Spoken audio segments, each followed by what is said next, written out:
18 years. That is how long it took to make this version of myself, which will likely be changed in less than a month, but what matters is not tomorrow nor yesterday, but today. It is tradition for salutatorian to talk about the past and the valedictorian the future, but that is simply too much to cover, so instead of talking about kindergarten, the kindergarten I didn't have the pleasure of spending with my classmates, I'd like to talk about today and the people in it. Hi, I'm sure you're all aware, but my name is Emily Gerald, and I am VHA's class of 2023 salutatorian. And though it may seem like a lot for 5 short minutes, I'm going to do my best to share with you the most important people in my life. The ones who put me here, the ones who encourage me to stay, and the one who speaks before you. Starting with the ones who put me here, my ever so thoughtful and caring family. It wasn't until the 7th grade that I walked into this high school, and I distinctly remember walking into the wrong grade, wearing the wrong clothes, sitting in the wrong seat, and being all alone at lunch while not eating something that somewhat resembled a burger.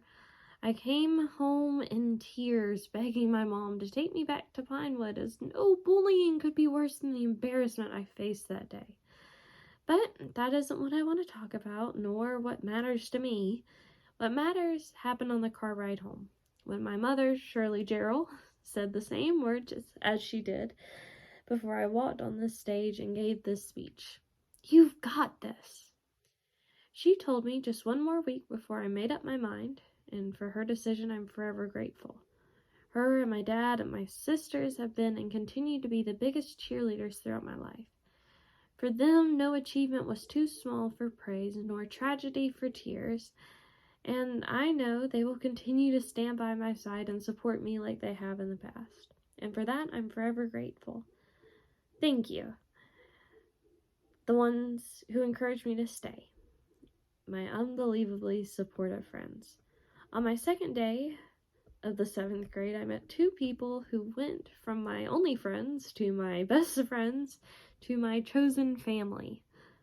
Without Julia and Riley, I would have never become so incredibly funny and stunningly beautiful and indisputably humble. They have and continue to bring out the happiest version of myself. But 2 people can't do it all alone.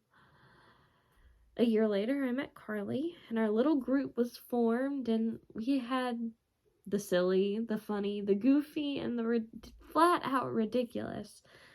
Together, we were unstoppable, and no amount of sadness could drown out our obnoxious laughter. But still, this isn't everyone who has helped me become the greatest person ever. There's Alex, with comfort and company, Cameron with good old-fashioned fun, Allie with the most hilarious commentary, Kason with the best hugs, and Levi with the best kisses, and everyone I met in community theater who helped me distinguish myself from some silly character. And my last encouragement was quite obvious, but it comes from my teachers. Miss Rowe, Miss O'Neill, Miss Bell, Miss Johnson, Mr. Millers, the Millers, and my teacher of morals and hot goss, Miss Shea. Thank you to everyone mentioned, because I don't think I could be standing here without you. Lastly, goes out to the one who speaks before you, my greatest ally and worst enemy. There's a running joke in my friend group that within me is more than one person. Simply put, I have alter egos, or where depending on who I'm talking to, there is Emmy, Emily, and the average Emily. She's great with parents, by the way. But this joke swiftly made me realize a reality I did not want to confront. I didn't know who I was from who I pretended to be. But over time at the school and with my friends, I realized I am Emily Gerald. In the wise words of the help, you is smart, you is kind, and you is important.